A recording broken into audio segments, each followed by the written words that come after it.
All right, today I'm going to talk about M1 Finance. This is one of the brokers that I use along with Schwab, Fidelity, and Interactive Broker. I really like their pie concept. It makes things really easy to buy into and add funds to without doing much thinking about it. But there are some drawbacks that I'll get into as I go through the review. And in the end, I think that what I'm going to do is move the funds that I have currently in M1 Finance, which is not a whole lot, to one of my primary brokerage accounts just to keep things simple. So I do think that in the long run, I'll be sticking with Schwab and Fidelity, and we'll probably get rid of M1 Finance and the fourth broker that I use, which is Interactive Broker. But today is about M1 Finance, so let's get to the computer and take a look at it and see what it offers. All right, we're at the computer. Let's get on with the review of M1 Finance. So let me go ahead and log in. And I do have two-factor authentication set up. So let's go to the login screen. Put in my username and password. And here it's asking me for the two-factor authentication. So I'll put that in. All right, so here we are. This is the interface of M1 Finance. And when you log in, you're in the home dashboard. It tells you what your M1 net worth is. I have about $1,500 in here in an invest account. I also have M1 spend, but there's $0 in it. I just use it to move funds between accounts, and that's basically it. So let's click on invest and see how this interface looks. This is the invest interface, and this is my first problem with M1 Finance. So I have a couple of accounts that were opened with M1 Finance just for testing purposes and what have you. And I've decided to keep them open even though they had zero balance. Now the problem is that for whatever reason, and I don't know who designed M1 Finance, but by default they go to the first account in the invest portfolio, whether or not it has any money or investments in it. This one has $0, and that's why you see that it's blank. There's no option to set a default account. I think that's a big miss on their part. So every time I go in here, I actually have to go to the drop down and pick the account that I'm interested in looking at. So this is my M1 leverage taxable account where I am employing an aggressive strategy. And it's done reasonably well for the last whatever time period it is, up 9.5%. So, not bad. But this is what it looks like.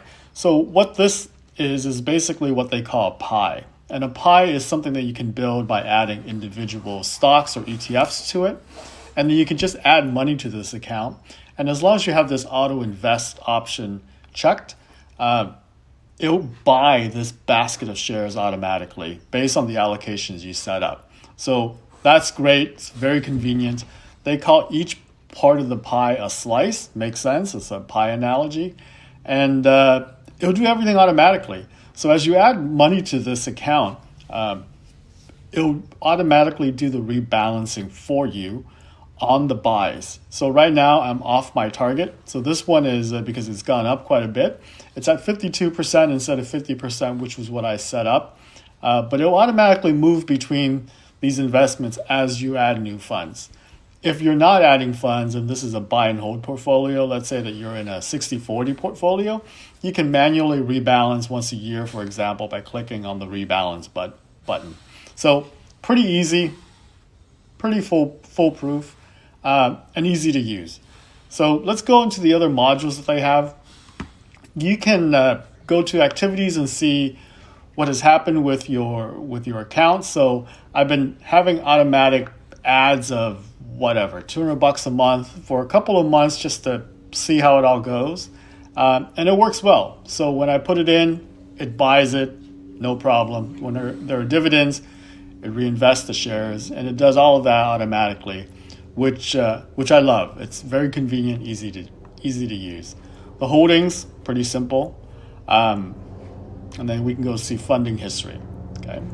So I started this back in September, I guess, and maybe I put some money into it and then just added it over the next couple of months. That's pretty much it. It's pretty Spartan. that's the invest module. Let's go to spend. I'm not going to spend too much time on this, but at one point I did have a credit card with M1 Finance as well. But I decided to close it. It wasn't worth keeping open for the rewards that you were getting. I was getting much better rewards with my Costco Visa card. And I'm going to do a separate video at a suggestion of one of my viewers to talk about credit cards and how I manage it. But I want to do that as a bigger debt kind of topic. So that's that. Card, it doesn't really exist, but you can see that, there's a lot of problems with the website, right? It says that I've closed my owner's reward credit card, but then when I go to the managed card, it still shows up. So pretty silly. I can go to rewards and, it tells me, some of these rewards, yeah, they're not bad, to get 10% back on Netflix, pretty good.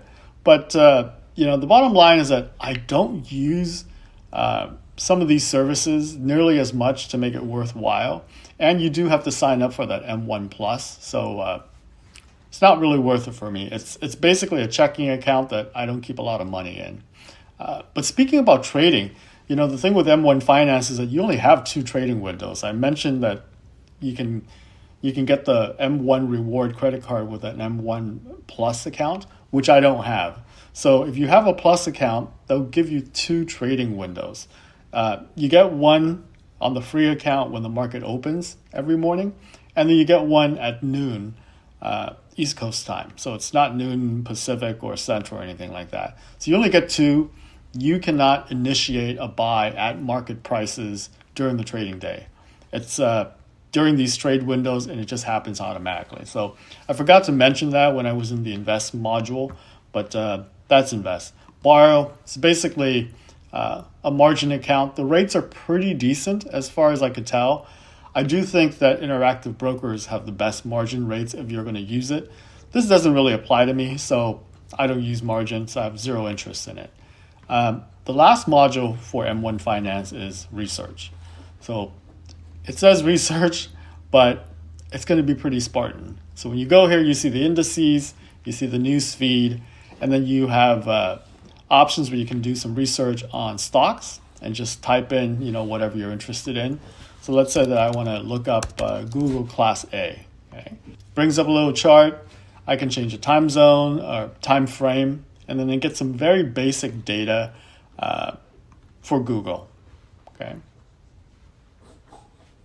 Not nearly as extensive in terms of research as other brokers, but for the most part, it works. If you go to My Pies, this is where you can build a pie to invest in. So my leverage taxable is made up of these 5 slices. They're all ETFs except for Realty Income, which is a stock.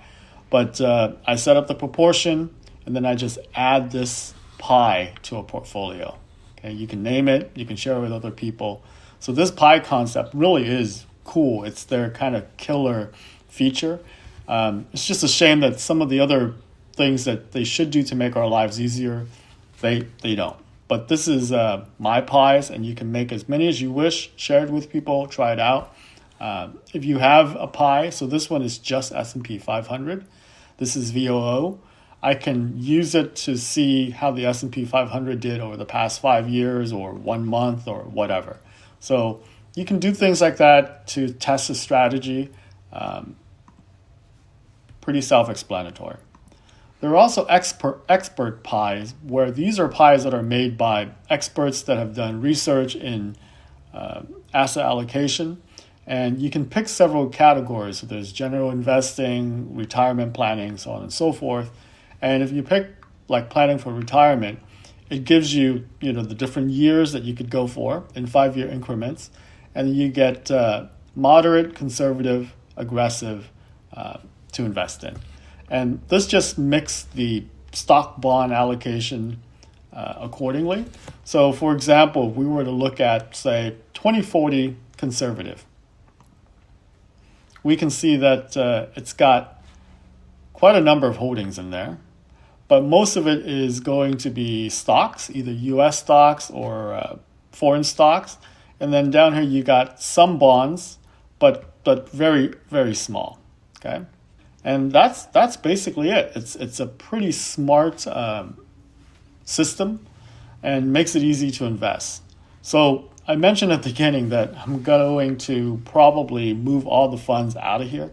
There are a couple of reasons. One is that I've had some issues logging in with the service. Sometimes it's slow. Today for the video it was actually quite fast, but it bugs me when I have to wait like 4 or 5 seconds just for the login page on a desktop. I'm not even on mobile or anything like that. So that bugs me. There have been a couple of times in the past where it refused to let me log in, whether it was on my phone or on the computer. And support is really slow. They give you support, but it's usually within 24 hours.